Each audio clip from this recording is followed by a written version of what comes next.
नमस्ते सर। नमस्ते नमस्ते। और कैसा चल रहा है सर? सर एकदम फर्स्ट क्लास। मेरा बाकी का काम तो अच्छा चल ही रहा है, साथ ही में अंतरा के बारे में काफ़ी लाभार्थियों को परामर्श भी दिया है। उनमें से कईयों ने तो इंजेक्शन भी लगवा दिया है। आप ये देखिए रिकॉर्ड।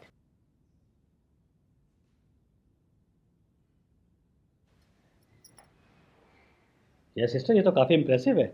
सर परामर्श के नियमों को ठीक से लागू करने पर लाभार्थियों की प्रतिक्रिया काफ़ी पॉजिटिव रहती ये तो बहुत ही अच्छा है।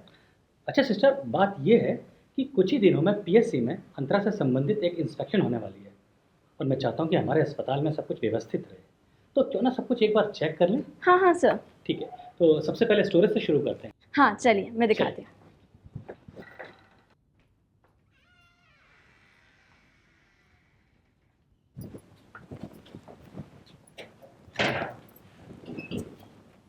सर अंतरा के पैकेट्स हम यहाँ रखते हैं।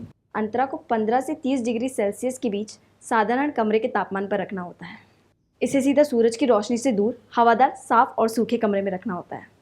बहुत ज़्यादा सर्दी या गर्मी में नहीं रखना होता, इसलिए यहाँ ये बिल्कुल सुरक्षित है। अच्छा सिस्टर, ये बताइए अगर ज़्यादा गर्मी हो तो क्या इन्हें फ्रिज या फ्रीज़र में रखना चाहिए? नहीं सर, बिल्कुल नहीं। सही तापमान बनाए रखने के लिए कमरे में एग्जॉस्ट फैन होने चाहिए, और अगर ज़्यादा गर्मी है तो और ज़्यादा पंखे लगवा देने चाहिए। अच्छा, क्या और भी ऐसी कोई बात है जो याद रखी जानी चाहिए? हाँ सर, हमें इस बात का भी ध्यान रखना चाहिए, बाकी दवाइयों की तरह अंतरा इंजेक्शन को फर्स्ट एक्सपायरी फर्स्ट आउट यानी FEFO के तरीके से भंडारण करना चाहिए। मतलब जिस पैकेट की एक्सपायरी डेट नज़दीक आ रही हो उसे बाहर की तरफ रख देना चाहिए। और हाँ सर, अगर स्टॉक खत्म होने वाला हो तो FP-LMIS के द्वारा उसे समय रहते मंगवा लेना चाहिए। FP-LMIS FP-LMIS app Google play store में उपलब्ध है। आप यहाँ से इसे आसानी से डाउनलोड कर सकते हैं। FP-LMIS ऐप का आइकॉन ऐसा दिखता है। इस ऐप को इस्तेमाल करने के लिए सबसे पहले लॉगिन करें। लॉगिन करने के लिए यूजर नेम और पासवर्ड भरें।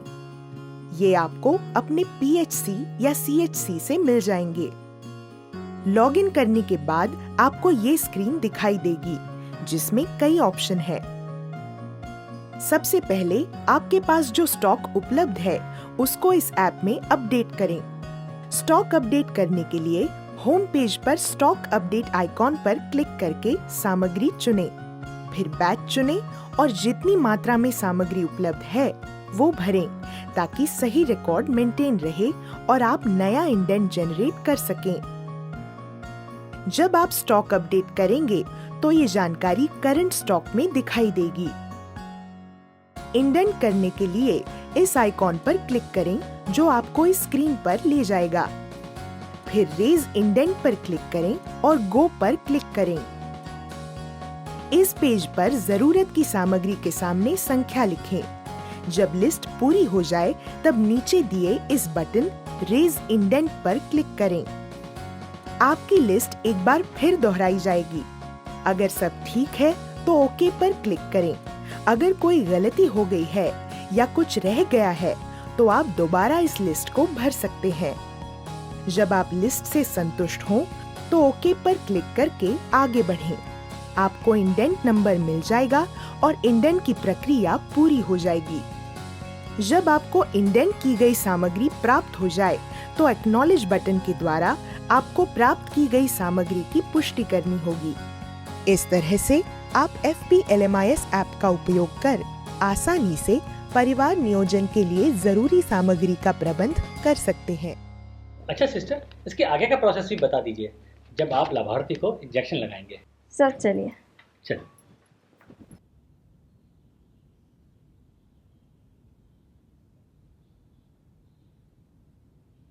बताइए सिस्टर। सर सबसे पहले तो पैकेट में से अंतरा इंजेक्शन की वायल को निकालना है। अगर वो ठंडी है तो हथेलियों के बीच में रख के उसे थोड़ी देर रगड़ना है ताकि वायल के अंदर जो लिक्विड है वो शरीर के तापमान पर आ जाए।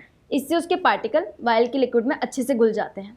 रगड़ने के बाद हम अच्छे से देख लेंगे कि सारे पार्टिकल अच्छे से घुल गए हैं या नहीं। यहाँ तक का प्रोसेस बिल्कुल सही रहा। फिर अच्छी तरह हाथ धोकर सुखा लेने हैं और ग्लव्स पहनना है, और फिर ऑटो डिसेबल या डिस्पोजेबल सिरिंज लेकर वायल से उसमें सारा लिक्विड भर लेना है। इंजेक्शन लगाने से पहले लाभार्थी से पूछेंगे कि वो कहाँ इंजेक्शन लगाना चाहती है, बाजू पर, जांघ पर या कूल्हे पर। उस जगह को एंटीसेप्टिक से साफ करना है और सूखने देना है। ये IM यानी इंट्रामस्कुलर इंजेक्शन है, तो इसे गहरे मांसपेशी में लगाएंगे। इंजेक्शन लगाने के बाद क्या करना है? इंजेक्शन लगाने के बाद उस जगह पर बिल्कुल भी मालिश नहीं करनी है, और हम लाभार्थी को भी कहेंगे कि इंजेक्शन लगाने वाली जगह पर ना मालिश करे, ना ही गर्म या ठंडी सिकाई करे। ठीक है। और अगर इंजेक्शन लगाने वाली जगह पर कुछ द्रव्य निकले तो उसको उंगली से हल्का सा दबाना है और रुई से द्रव्य साफ कर लेना है। और इंजेक्शन लगाने के बाद लाभार्थी को 5 से 10 मिनट अस्पताल में ही रहने को कहना है। सिस्टर, इस प्रक्रिया में जो भी वेस्ट या कचरा निकला है उसका सही निपटान करना ज़रूरी है। इंजेक्शन वाइल या कांच की कोई भी चीज़ नीले डिब्बे में जाएगी। सुइयाँ या नुकीली वस्तुएं सफ़ेद पंचर प्रूफ कंटेनर में जाएंगी। सिरिंज या प्लास्टिक की कोई चीज़ लाल डिब्बे में जाएगी और रैपर या इंजेक्शन का खाली डिब्बा काले डस्टबिन में जाएगा।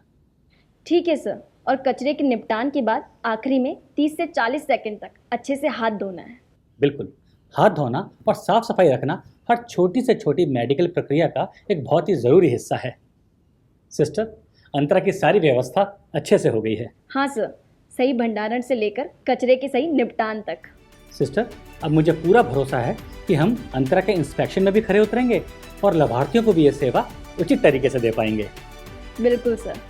अगर हम लाभार्थियों में असंतोष की भावना कम कर सकें तो हम उन्हें ये साधन लगातार अपनाने में मदद कर सकते हैं। इसके लिए सही तरह से फॉलोअप करना बहुत ज़रूरी है। हाँ सर, हम फॉलोअप का पूरा ध्यान रख रहे हैं। अब मैं अपने बाकी काम पर सुनिश्चित होकर लौट सकता हूँ। शुक्रिया जय सिस्टर। Thank you sir.